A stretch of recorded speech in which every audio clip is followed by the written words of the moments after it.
Welcome to Leading Change. My name's Marty Byrne and I'll be your trainer throughout this course. This course has been adapted from the face-to-face workshops that we ran for the Victorian Healthcare Association in Melbourne in 2017.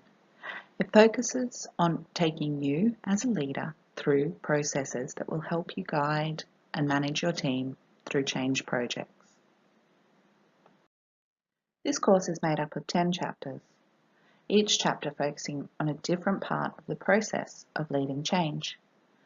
Firstly, we'll have a look at some of the key reasons why change initiatives fail. Then I'll introduce you to the ADKAR model. This model can be used to overcome resistance to change within your team. Throughout the course, you'll be working on activities based on real change initiatives happening right now within your workplace.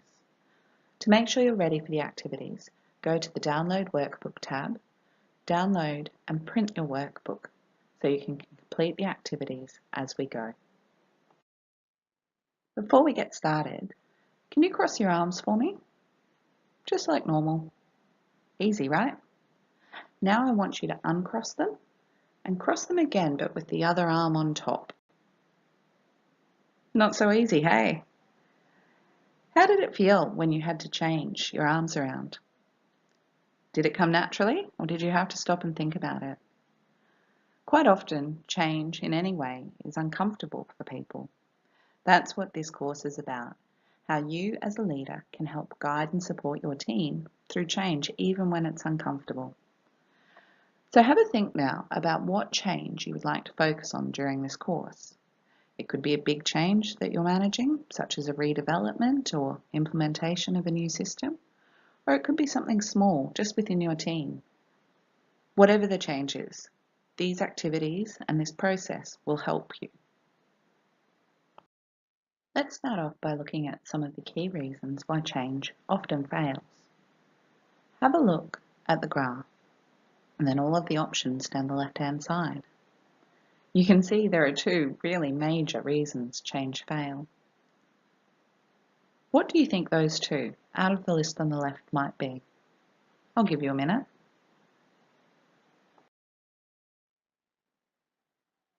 Let's have a look. Employee resistance and communication breakdown are the two greatest reasons that change initiatives fail. And these are human factors, things that we can affect as leaders. So what does that mean to us as leaders in change? Well, it sounds simple.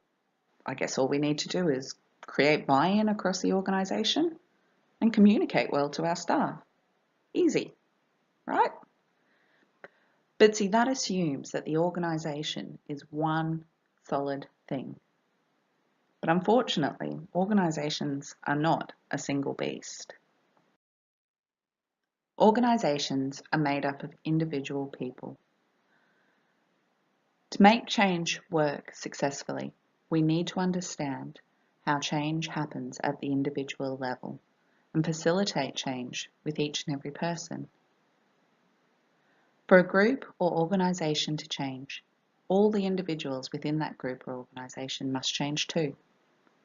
This means that in order to effect real, effective change in our organisations, we must first understand how to effect change one person at a time.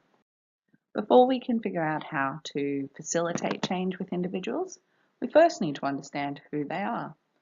So open your workbook to the stakeholder mapping template.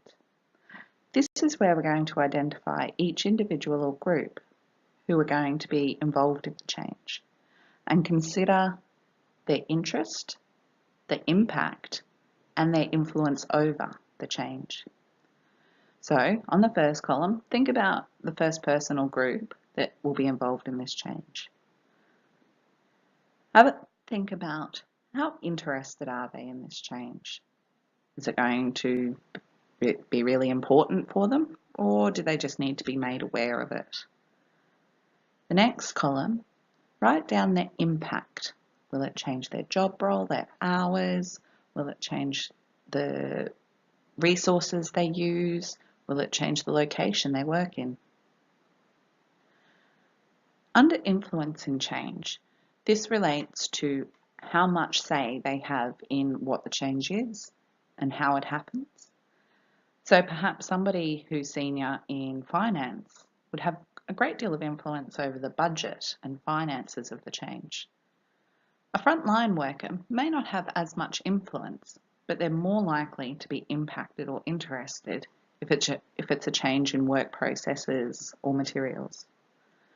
Leave stakeholder strategies for now. We'll come back to that later.